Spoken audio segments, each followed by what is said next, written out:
L'histoire d'El Beik commence avec Shakur Abu Rezela. Né en 1928 en Palestine, il fut expulsé de sa ville natale en 1948 et se réfugié en Arabie Saoudite où il travailla pendant une quinzaine d'années dans la société Aramco.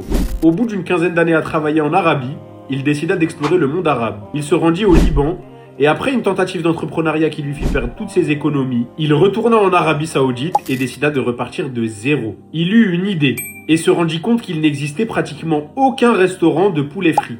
Or, le poulet était très accessible, très peu cher et de très bonne qualité dans la région. Avec l'aide de son épouse, il décida d'ouvrir un petit restaurant de quartier à Jeddah proposant du poulet frit, nommé Brost. L'idée est simple, proposer des produits de qualité, un service rapide et tout ça à un prix très accessible. Leur petit restaurant de quartier marchait très bien et très rapidement car Abou avait un secret. Mais là, en 1976, soit 2 ans plus tard, Abou décède d'un cancer, à 48 ans. Ses deux fils, alors encore dans la vingtaine, Ihsen et Rami, héritent d'une entreprise familiale qui s'écroule sous les dettes. Mais ces deux refusent d'abandonner et travaillent sans relâche pour sauver l'entreprise familiale. Les deux, ingénieurs de formation, se forment très vite au métier de restauration. En 1980, Ihsen met au point une recette secrète. Une recette composée d'une vingtaine d'herbes et d'épices en tout genre. Il décide de changer d'identité et renommer le restaurant El Beik, qui est un dérivé d'un mot turc signifiant quelqu'un d'important. La marque El Beik est officiellement lancée en 1986. Elle ne tarda pas à conquérir l'Arabie. Elle s'installa à Mecca, puis à Médine, à Jeddah, et de plus en plus de restaurants ouvrirent à travers l'Arabie. Mais pourquoi tout ce succès?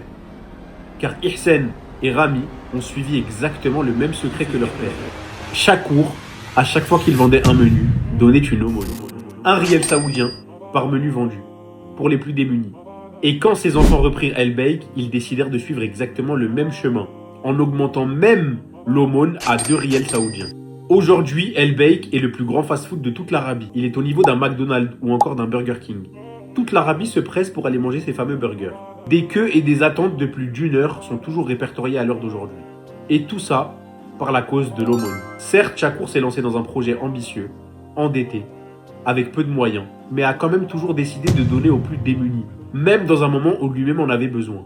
Il a toujours été généreux. Et on peut supposer que cette baraka vient donc de l'aumône. Donner quand on a beaucoup, c'est facile, mais donner quand on a presque rien, là est la vraie difficulté. Aujourd'hui, avec plus de 120 restaurants dans toute l'Arabie, le petit rêve d'un réfugié palestinien est devenu un empire. Quelle belle leçon!